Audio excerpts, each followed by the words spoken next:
Jika rakyat jelata zaman kuno dipaksa kerja rodi, setiap hari hanya diberi acar dan bubur putih, apakah mereka akan melawan? Aku menembus waktu menjadi seorang bupati perbatasan di zaman kuno.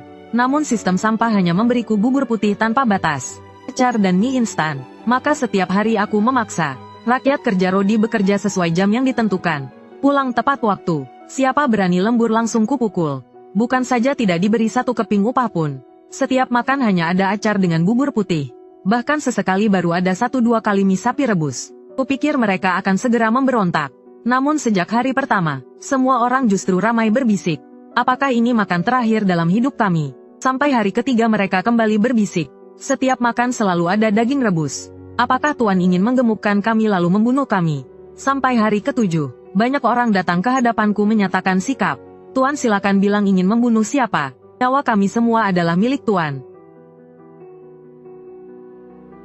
Setengah bulan kemudian, dengan terpaksa aku mulai mengeluarkan perintah.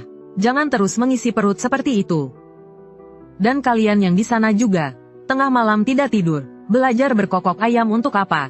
Mau memberi tanda pemberontakan. 3 bulan kemudian, terjadi kecelakaan di lokasi kerja. Sebuah patung batu bermata satu diangkat dari sungai. Di tangan patung bermata satu itu menggenggam sebuah batu. Di atasnya tertulis jelas 2 huruf besar. Menerima mandat langit hidup makmur selamanya. Namun belum sempat memahami apa yang terjadi. Para prajurit yang ikut, sudah memakaikanku jubah berwarna kuning. Masih dengan penuh perhatian menasihatiku.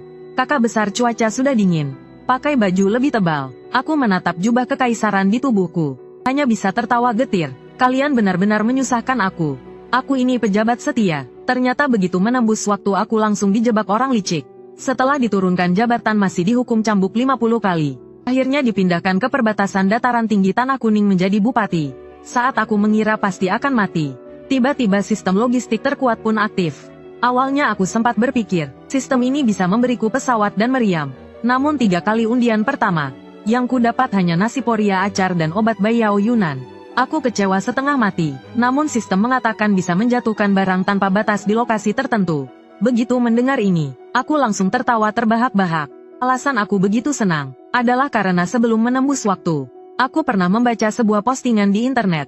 Topik postingan itu adalah, hanya memberi orang zaman kuno bubur putih dan acar saat kerja rodi. Apakah mereka akan melawan? Sebagian besar netizen menjawab tidak.